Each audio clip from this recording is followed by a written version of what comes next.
This is Optimal Finance Daily, episode 487, How to Calculate Your Net Worth and What to Do with It, by J.D. Roth of GetRichSlowly.org. And I'm your narrator, Dan. I'm here each Monday through Friday reading to you from some of the best personal finance blogs on the planet. And the post today, as I mentioned, is from J.D. Roth, but it's not the usual site that I narrate from. That's MoneyBoss. He recently purchased his old site back, which is Get Rich Slowly, and J.D. gave us permission to narrate that too. So big thanks to JD for letting us do that. There's a lot of great content on that site. And speaking of great content, this episode is sponsored by Smart About Money. That's a free website brought to you by the National Endowment for Financial Education, a nonprofit dedicated to helping Americans take control of their financial lives. To learn more, visit smartaboutmoney.org/OFD. That's smartaboutmoney.org/OFD, and there's a lot of great content there as well. With that, let's get right to today's post as we optimize your life.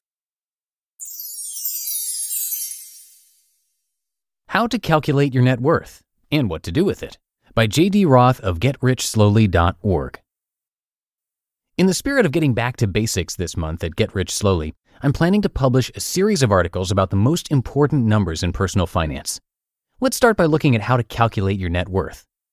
To measure the value of business, companies talk about equity or book value. Jargon, right? In personal finance, equity is known as net worth. It's exactly the same thing, but on a personal level. Your net worth is an important number because it reveals how much the business of you is worth at the moment. Still clear as mud? Well, maybe this definition of net worth from Wait But Why will make more sense. Quote, what would happen if you sold everything you own, liquidated any investments you have, paid off all of your debts, and withdrew whatever cash you have in bank accounts? You'd be standing on the street naked with nowhere to go, holding a bunch of cash, and people would be looking at you. And whatever cash you were holding would be your net worth. End quote. At its core, your net worth represents how much wealth you've accumulated until this very moment. In the classic book, Your Money or Your Life, Joe Dominguez and Vicki Robin write, quote, your net worth is what you currently have to show for your lifetime income. The rest is memories and illusions. End quote. Ouch. That's a little harsh, but it's true. How to calculate your net worth. Net worth tracks your financial health in the same way that weight measures your fitness. Neither number tells the whole story, but as a measure of change over time, each is a handy tool. Calculating net worth is easy. It's what you own minus what you owe. That's it. Simple, right? Here are more detailed instructions. 1. List your assets. Check all of your bank accounts and note their balances.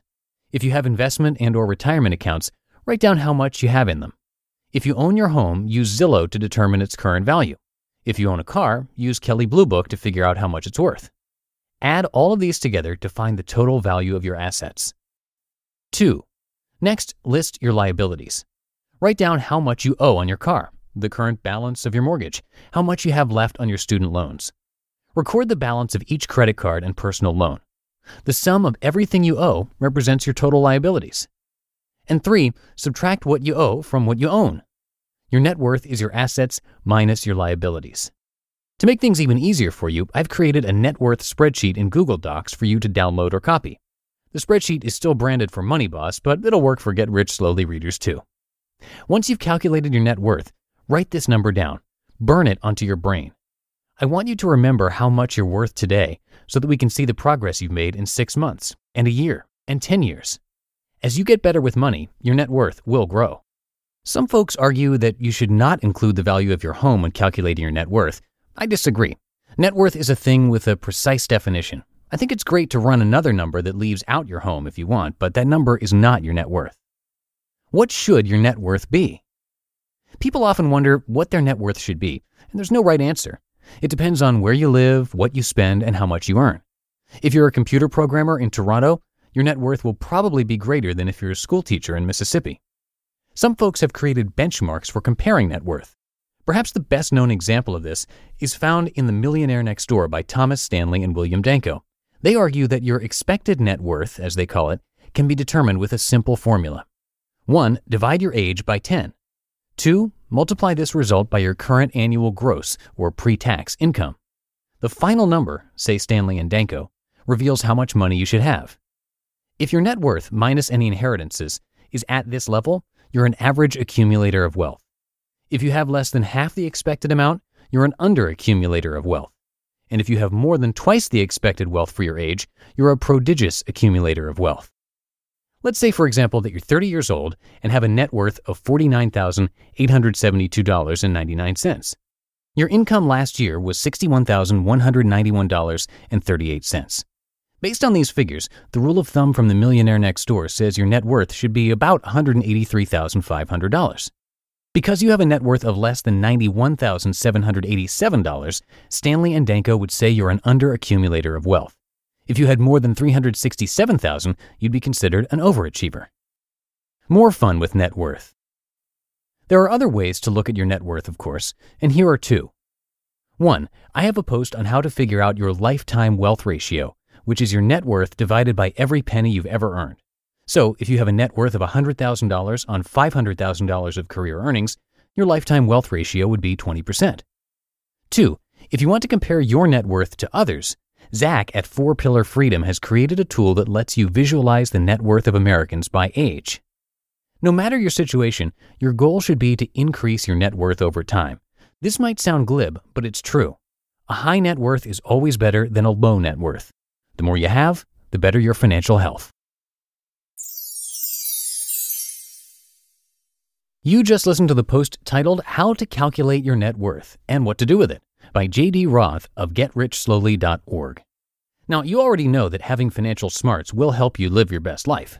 Take your financial know-how game up a notch and reach your financial goals with Smart About Money. It's a free website from the National Endowment for Financial Education, a nonprofit dedicated to helping Americans take control of their financial lives. Smart About Money's articles and courses are designed to answer your unique money questions and to help you learn at your own pace. Each course is around 45 to 90 minutes, and you can always come back later to finish it. They cover building an emergency fund, taking charge of your housing expenses, and planning retirement. Now, if you're thinking, nothing's free, what's the catch? Don't worry. With Smart About Money, there is no catch, no hidden agenda, and no cost ever. Visit our special page at smartaboutmoney.org/OFD to get started and find out what they recommend for our listeners. That's smartaboutmoney.org/OFD, and we thank them for sponsoring this podcast. That's it for today, everybody. Have yourselves a happy Tuesday, and I will see you in the show tomorrow where we'll hear from Ramit Sethi. So see you there where your optimal life awaits.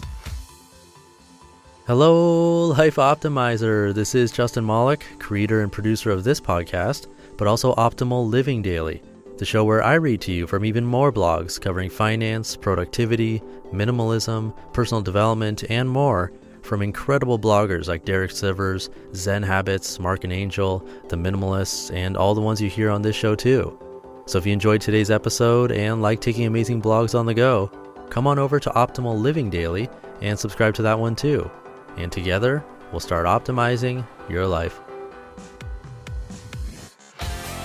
You've been listening to Optimal Finance Daily. Be sure to hit the subscribe button to stay up to date on each new episode and head to oldpodcast.com. That's OLDpodcast.com for a free gift as well as more actionable tips and resources to help you maximize your potential. Thanks for joining us, and remember, your optimal life awaits.